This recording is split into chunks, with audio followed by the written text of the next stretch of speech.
Саламатсыздарбы, туугандар? Мен сиздерге бүгүн Төлөгөн Касымбеков атабыздын жазган Сынган кылыч романын өзүнүн диалектисинде көркөм окуп берейин, угуп туруңуздар.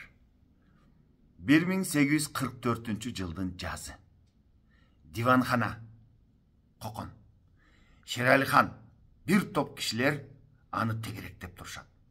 Баарында өң жок. Шералини бир ишке көндүрө алышпай турган сыяктуу. Баары аны карашат, баары жикилдешет. Жанында Шадынак, казый, жакында өзү Шейхул Ислам деп мартабасын көтөрүп, колун берип, мүйрүдү болгон кожа, аскер кишилери, Шералинин чекеси чүрүшүп отурат. Шерали азыр баягы Шерали эмес. Сакал муруту сыпа чертилген, жүзү агарып, денеси толо баштап, кейпине сөөлөт кирип, көзү тирилип, кишини көтөрүңкү тиктеп калган. Ал чекесин чүрүштүргөн бойдон былк этпей ой басып олтурду. Анан Шадынак сөз баштады. Өзүңүз ойлонуп көрүңүз. Аллаяр. Биз кимбиз? Биз сиздин адал ниет кулуңузбуз. Сиздин ыкыбалыңыз жүрсүн дейбиз. Сиздин даңкыңыз жогору болсун дейбиз. Өзүңүз көрүп турасыз, тыштан душман көбөйүп кетти. Амир али тынчыбайт.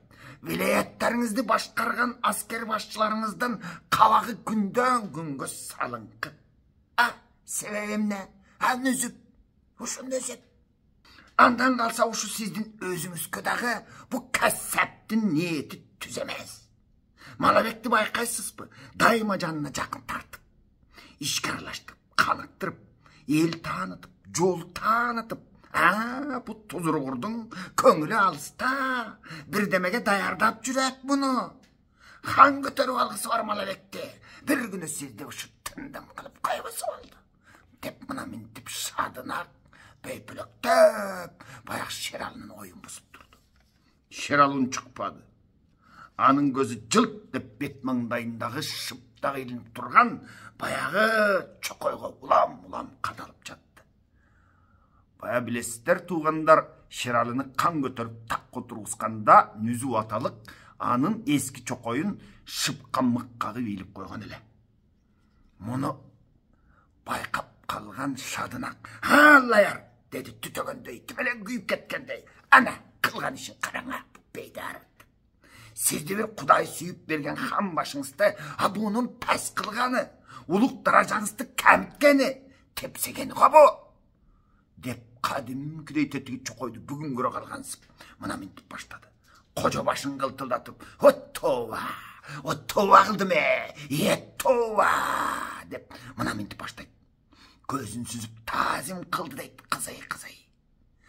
Бу шарттан тышкары, шарияттан да тышкары бу.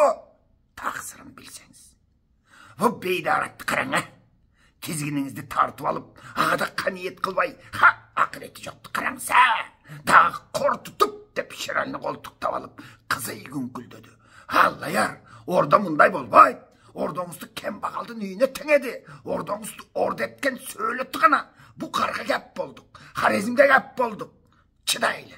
Бу бейдарат башка салыптыр. Ошонун баарына чыдайлы. Бу кордукка кантип чыдайбыз? Ханым. Урматтуу туугандар, Төлөгөн Касымбеков атабыз жазган мына ушул китепти өзүнүн диалектисинде көркөм окуп берүүгө аракет кылып көрөбүз.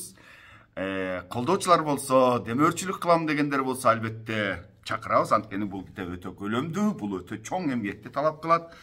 Бизди колдоп, демөөрчүлүк кылып, мына ушул китепти окуп берүүбүзгө өзүнүн көмөгүн көрсөтүп тургандар болсо, биздин эмбанк номерубуз 0555 76 0055. Дагы кайталап айтам, 0555 76 0055. Көптү көрсө көл болот дейт. Мына ушундай сонун чыгармаларыбызды биз окуп, социалдык тармактарга киргизип жайгаштыралы. Анткени булардын баарысы биздин келечек муунга жетиш керек. Азыр биздин келечектерибиз, биздин бала чакабыздын баары ушул соц тармактарда олтурушат. Аман болуңуздар.